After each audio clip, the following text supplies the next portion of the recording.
guys, it's Kathleen, and today I'm doing the Finally Fall book tag. This tag was created by Tall Tales, I believe, and I was tagged to do it by Kate Hickey, and I'll link her channel down below, and as well as Tall Tales. Kate's awesome. You guys should definitely check her out. I literally have like less than half an hour to film this. I leave for work at 6 o'clock, and I think it's like 5:40 right now, so we're just gonna jump into the tag. First question is, in fall, the air is crisp and clear. Name a book with a vivid setting. For that, I'm gonna say A Darker Shade of Magic by V.E. Schwab. I feel like this is in my list of like 5 books that Kathleen goes to as her go-to answer all the time, but I can't help it because it's just so good. I'm not going to waste time summarizing this, but basically it has these 3 different Londons and they're all set up really, really well. It's so cool. I love the world building in this. I totally got the damp darkness of Grey London and all the other Londons and the darkness of Red London. I loved it. It was so good. Ignore my blanket is falling off my shoulder right now, but yeah, I love this book. It's just real good. Question 2 is, nature is beautiful but also dying. Name a book that's beautifully written but also has themes of loss and grief.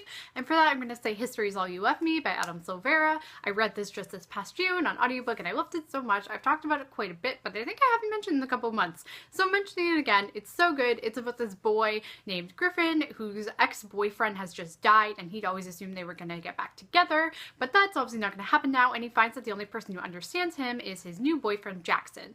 It's so good. It's what made me fall in love with Adam Silvera. I like it better than They Both Die at the End, which is a super unpopular opinion, but I just thought it was so well done. I thought the themes of grief were really beautiful. It was such a good story. Question 3 is, fall is back to school season, so name a nonfiction book that taught you something new. This is sort of nonfiction book. I believe it would be considered nonfiction, I guess. I'm gonna say Persepolis by Marjane Satrapi. I just read this last month, and this is all about this woman who grew up in Iran, and it's all just a story. It's a memoir of her childhood. I really enjoyed it. I didn't know a lot about kind of what's been going on in Iran? Yeah, Iran? I'm not sure actually. Anyway, I wasn't really sure much of what was going on there for the past, 50 years or so. And this book really delves into that, and I really enjoyed it. So yeah, definitely this one. Question 4 is, it's a good thing to keep warm by spending time with family and friends that we love. Name a fictional friend group that you would like to be a part of. And for that, I'm gonna go with the friend group from the Lunar Chronicles, which has my fave trope of all time, which if you've been here a while, you probably know, but it's when misfits all get together and they become like BFFs and they save the world. And I love that because I want to save the world with them too and be their BFFs. Question 5 is, the leaves are piling up on the ground. So was a pile of fall colored spines, and these are glittery, all just like mostly yellow spines.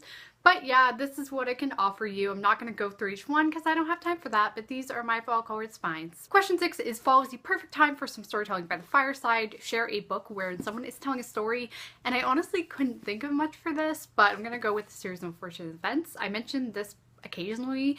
Like, these are kind of my go-to when I honestly don't know what else to pick for tag questions, but yeah, someone's telling a story in this, so I'm just gonna go with these. Question 7 is, the nights are getting darker. Share a dark and creepy read. And I don't really read dark and creepy books for the most part. But for this, I'm gonna say This Savage Song by Victoria Schwab.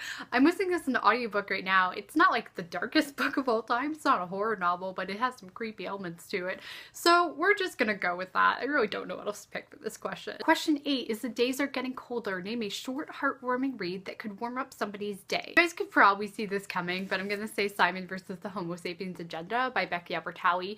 This is my absolute happy book. It's about a boy named Simon who has this email correspondence with this boy named Blue. That's all they know each other. They don't know each other's real names at all. They only know that each other are gay, and they have each other's email addresses, and he's starting to fall for him, but then this other boy at his school blackmails him into setting him up with his other friend, basically because he's seen the emails between Simon and Blue. So it's all about that and figuring out who Blue is, and it's just such a cute story. I love it. It gives me like so much joy. I'm so excited for the movie. Definitely read this if you haven't already. It's just the best. Question 9 is, fall, brackets, luckily it's my favorite season, which is true, returns every year. Name an old favorite you'd like to return to soon. This is kind of a random one, but years and years ago I read the Emily of New Moon books, which are another one of Lucy Maud Montgomery's series. They're the ones that she said were more autobiographical than Anne, which I totally see, and they're really good. I don't think they had as personal a place for me as Anne does, but they were very formative for me growing up. I loved Emily. She's so awesome. So yeah, I really want to get back to these. Ignore my super tattered cover. My mom got this as me for a discard from the library. Question 9 is, fall is the perfect time for cozy reading nights. Share your favorite cozy reading accessories. I have these things called reading socks that I got at Chapters, and they're these super thick socks and they're super chill. I really love them. Super chill socks. That's That's super cool. I also have this blanket, also purchased at Chapters, that I'm currently wearing, and I really love it. It's super warm. I also like a good cup of tea, some nice decaf Earl Grey on fall night. That's my jam. I honestly wasn't sure who to tag for this at all because I feel like literally every person has done this tag. So I think I'm gonna tag Read by Jess.